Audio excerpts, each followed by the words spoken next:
सबसे पहले तो मैं आप सभी से क्षमा चाहता हूं कि विलंब से मैं यहाँ उपस्थित हो पाया। ऐसे विलंब से उपस्थित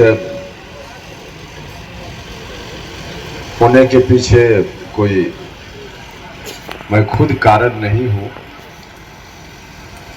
11 बजे से ही शुरू होगा इसकी जानकारी ही हमको नहीं थी। हमको तो 4 बजे से 7 बजे के बीच में कभी भी आ जाइएगा, यही कहा गया था। तो उस हिसाब से तो हम तो बिल्कुल टाइम पर हैं। अलग बात है कि आपके हिसाब से हम विलंब से हैं। खैर जैसे भी हो, हम विलंब से हैं। आपको कष्ट हुआ तो इस बात के लिए हम आप सभी से क्षमा चाहते हैं। इस कार्यक्रम में के आयोजन के पूर्व ही नित्यानंद राय जी ने मुझको जानकारी दी थी। जब उजियारपुर में इनका प्रचार का काम चल रहा था चुनाव का, उसी वक्त इन्होंने मुझसे कहा था कि हम आएंगे बारून और उदय जी के यहाँ एक बड़ा कार्यक्रम होगा जिसमें आप कुछ देर के लिए आ जाइएगा। तो सहमति बनी थी कि बारून में कार्यक्रम होगा, उसमें हम सब लोग आएंगे। तो कार्यक्रम का आयोजन हुआ। नित्यानंद राय जी और हम लोग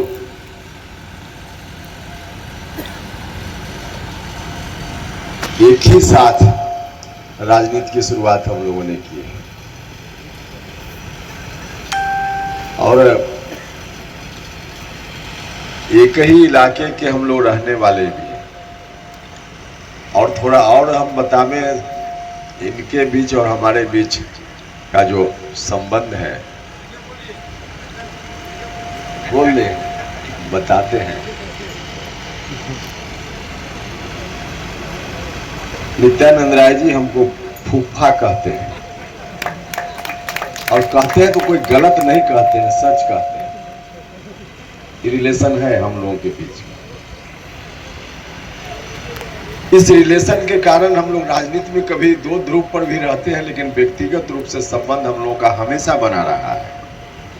राजनीति में होता है कभी इधर कभी उधर, वो एक अलग विषय है, लेकिन व्यक्तिगत रूप से हम लोगों के बीच का संबंध कभी भी कटुता भरा नहीं रहा, बिल्कुल प्रेमपूर्ण संबंध रहा है। राजनीति में अलग अलग ध्रुव पर होते हुए भी, लेकिन आज हम सब लोग साथ हैं, पहले भी साथ रहे हैं, हम सब लोग साथ हैं। तो हम लोगों के बीच जो कुछ भी बात होती है बिल्कुल व्यक्तिगत स्तर पर बात होती है, उसमें कोई भी उस तरह की बात नहीं, बिल्कुल व्यक्तिगत स्तर पर बात होती है। तो यहाँ अब हम जब इनका चुनाव प्रचार खत्म हुआ उसके बाद इनसे हमने बात की कि आपने कहा था कि आएंगे तो कब आ रहे हैं, और उसी में जोड़ते हुए हमने कहा कि एक दिन जरूर आप आ जाइए। इन्होंने कहा कि एक दिन के हम 4 दिन के लिए आ रहे हैं। किसी भी लोकसभा क्षेत्र में किसी भी प्रत्याशी को कोई भारत सरकार का मंत्री कहे कि 4 दिन के लिए आ रहे हैं तो कितनी खुशी होगी अंदर से।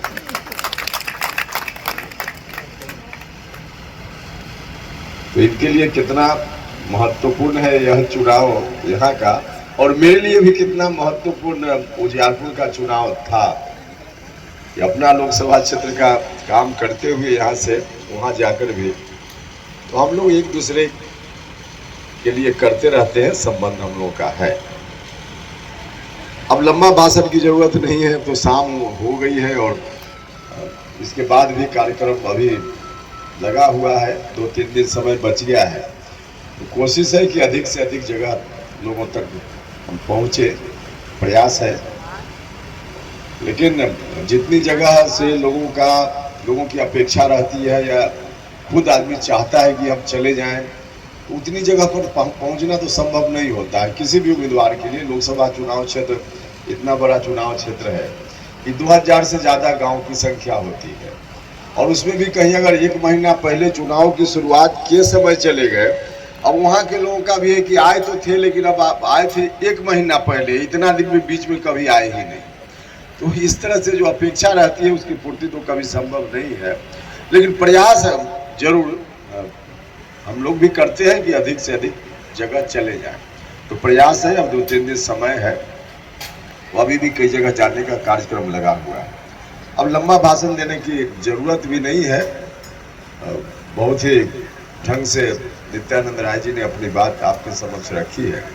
हम आप सब लोगों से आग्रह करने के लिए आए। 2014 में मुझको यहाँ से प्रतिनिधि बनने का अवसर मिला था। 14 से 19 तक हम रहे। हम फिर से एक बार आप सब लोगों से आशीर्वाद मांगने के लिए आए हैं कि एक बार उपेंद्र कुशवाहा को फिर आप लोग आशीर्वाद देकर दिल्ली भेज दीजिए। उस वक्त मुझको मौका मिला, हमने ईमानदारी से सेवा करने की कोशिश की और उस कोशिश का परिणाम भी निकला। जब हम मंत्री बने, भारत सरकार में शिक्षा विभाग का दायित्व मेरे ऊपर आया। केंद्रीय विद्यालय में बच्चों का एडमिशन, हर एमपी के ऊपर इतना दबाव, अब तो खैर नियम बदल गया, नहीं तो कोई भी एमपी के ऊपर इतना दबाव होता था केंद्रीय विद्यालय में एडमिशन करा दीजिए। और जब हम उसी विभाग के मंत्री बन गए तो कितना दबाव होता होगा। तो चारों तरफ से दबाव था और हमारे हाथ में ये अधिकार आ गया कि केंद्रीय विद्यालय में हम नाम बच्चों का, देश के किसी भी केंद्रीय विद्यालय में हम बच्चों का एडमिशन करवा सकते थे। यह ताकत मेरे हाथ में उस समय मंत्री बनने के कारण आई और इस ताकत का भरपूर इस्तेमाल हमने अपने लोकसभा क्षेत्र के लिए किया। और भरपूर इस्तेमाल करने का नतीजा हुआ कि 3-4 साल तक हम मंत्री रहे। उन 3-4 वर्षों में लगभग 7-8 हजार इस लोकसभा क्षेत्र के बच्चों का नामांकन देश के अलग अलग केंद्रीय विद्यालयों में हमने कराया।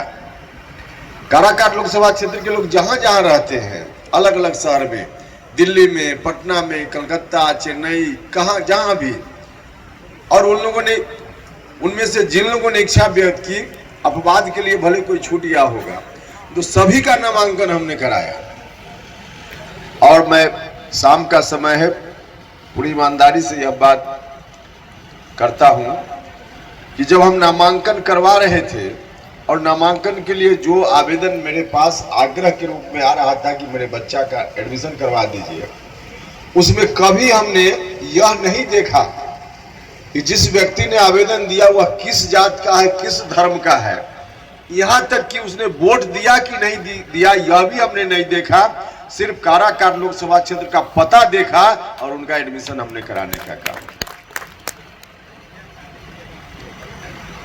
केंद्रीय विद्यालय खुला भी, मेरे हाथ में ताकत थी, हम केंद्रीय विद्यालय देश भर में खोल सकते थे, इसका भी इस्तेमाल हमने किया अपने लोकसभा क्षेत्र में। आप ही के विधानसभा, नवीन नगर विधानसभा क्षेत्र में एनपीजीसी जो इकाई है भारत सरकार की, वहां केंद्रीय विद्यालय 2018 में खुल गया, चल रहा है, बच्चे वहां पढ़ रहे हैं। इसी जिला में एक और केंद्रीय विद्यालय देवकुंड के गोह में, उसको हमने स्वीकृत किया।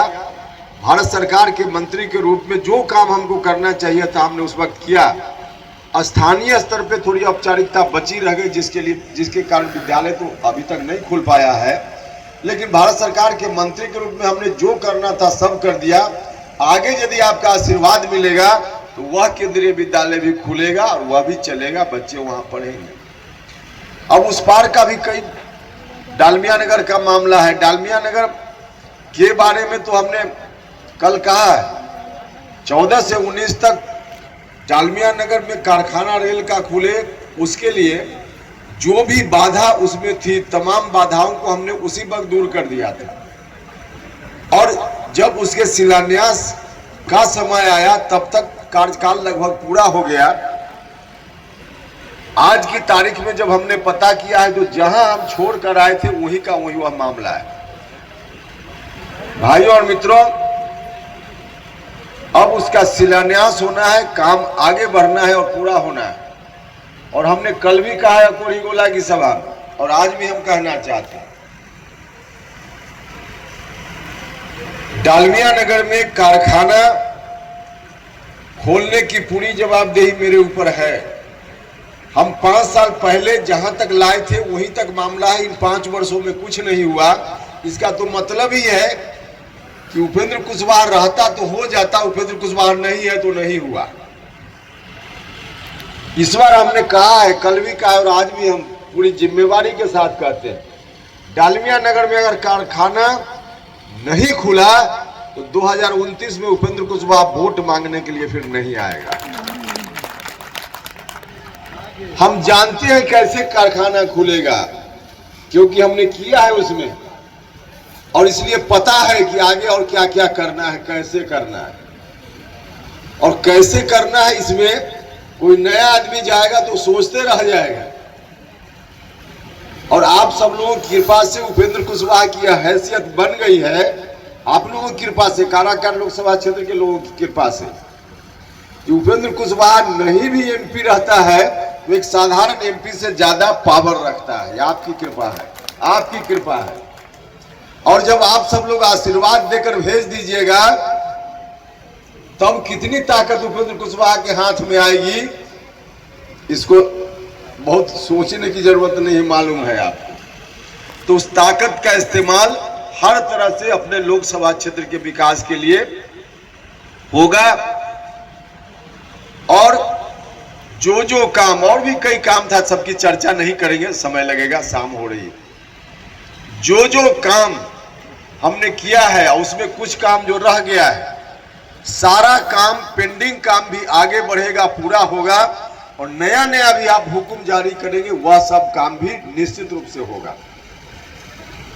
हम आप सब लोगों से यही आग्रह करना चाहते हैं कि आप सब लोग मिलकर एक बार ताकत दीजिए फिर से। इस बार विकास का इतना अच्छा माहौल है, इतना अच्छा मौका है। देखिए, आज विरोधी भी यह बात मानने के लिए तैयार है। किसी विरोधी से जो एनडीए के खिलाफ वोट देने के लिए एकदम संकल्प ले चुका होगा, उसको भी आप अकेले में ले जाकर पूछिए कि भाई आप तो एनडीए के खिलाफ ही वोट दीजिएगा, यह बात ठीक है, लेकिन कलेजा पर हाथ रखकर बताइए कि सरकार किसकी बनेगी और प्रधानमंत्री कौन बनेगा, तो वह भी कहेगा कि ठीक कहते हैं, सरकार तो एनडीए की ही बनेगी और प्रधानमंत्री तो नरेंद्र मोदी ही बनेंगे। मतलब नरेंद्र मोदी जी को प्रधानमंत्री बनना उसी तरह से पक्का है जिस तरह से प्रत्येक दिन पूरब का सूरज में उगना पक्का है। निश्चित रूप से नरेंद्र मोदी जी प्रधानमंत्री बनेंगे, एनडीए की सरकार बनेगी। तो सरकार से जितना अधिक से अधिक काम लिया जा सके, हम आप सब लोगों से आग्रह करने के लिए आए। अब जब सरकार दिल्ली में बनेगी ही, नित्यानंद राय जी मंत्री हैं और आगे रहेंगे, और वहां जो प्रधानमंत्री के अगल बगल में बैठने वाला कोई व्यक्ति जाएगा तभी ना आपका काम होगा। और कोई ऐसा व्यक्ति जाएगा जो प्रधानमंत्री के अगल बगल, क्या वो प्रधानमंत्री के घर से 200 किलोमीटर दूर तक ही रह जाएगा, तो क्या विकास का काम कर पाएगा? तो विकास के लिए ना प्रतिनिधि चुना जाता है। तो विकास का काम किसके जाने से होगा और किसके जाने से नहीं होगा, अब फैसला आपको करना है।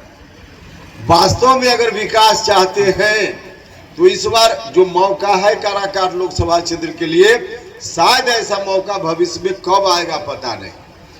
तो इसलिए आप सब लोगों से आग्रह है कि सब लोग मिलकर इस बार आशीर्वाद उसी रूप में दीजिए। कई तरह की बात हम लोगों के मन में है पूरे बिहार के लिए, अपने लोकसभा क्षेत्र के लिए। मौका मिलेगा तो उसको करके हम लोग बताएंगे। आप सब लोगों से हाथ जोड़कर प्रार्थना है कि आप सब लोग मिलकर आशीर्वाद दीजिए। तमाम जाति धर्म के लोगों से आग्रह है, ताकत दीजिए। बिहार के पिछड़ापन को दूर करने की भी जवाबदेही हम सब लोगों के ऊपर है। हमारे प्रधानमंत्री जी ने कहा है कि देश को विकसित राष्ट्र बनाना है। हिंदुस्तान को जब विकसित राष्ट्र बनाना है तो राज्यों को, जो राज्य विकास के दौर में पीछे छूट गए हैं, उनको भी विकसित बनाना पड़ेगा। मतलब कि देश को विकसित बनाना है तो बिहार को भी विकसित बनाना पड़ेगा। और इस मिशन के साथ, संकल्प के साथ जब हमारे प्रधानमंत्री जी काम कर रहे हैं तो इसका लाभ सबको मिलेगा। काराकाट लोकसभा क्षेत्र को मिलना चाहिए कि नहीं मिलना चाहिए? तो मिलना अगर चाहिए तो आप सब लोग मिलकर एक बार गैस सिलेंडर छाप के सामने के बटन को दबाइए। ये हाथ जोड़कर हम आप सब लोगों से प्रार्थना करना चाहते हैं। चुनाव चिन्ह है गैस का सिलेंडर छाप। तो गैस सिलेंडर छाप के सामने के बटन को दबाइए और विकास का मार्ग प्रशस्त कीजिए। पूरे देश के हित में जरूरी है, राज्य के हित में जरूरी है और काराकाट लोकसभा क्षेत्र के हित में करना जरूरी है। इसलिए सभी लोगों से आग्रह है कि सब लोग मिलकर इधर उधर की बात में कोशिश लोग करेंगे, उसमें मत फंसिए और सब लोग मिलकर एक बार मौका दीजिए, आशीर्वाद दीजिए। यही निवेदन करने के लिए आए थे। इन्हीं शब्दों के साथ मैं नित्यानंद राय जी का विशेष रूप से धन्यवाद करना चाहता हूं कि आकर के समय दे रहे हैं। और बाकी सब लोग, जो लोग उदय जी और बाकी लोगों ने, जिन लोगों ने आयोजन किया, इनका धन्यवाद। और आप सभी लोग जो इस कार्यक्रम में इतनी देर से बैठे हैं, मैं सभी लोगों के प्रति आभार प्रकट करता हूं और अपनी बात समाप्त करता हूं। बहुत बहुत धन्यवाद। बहुत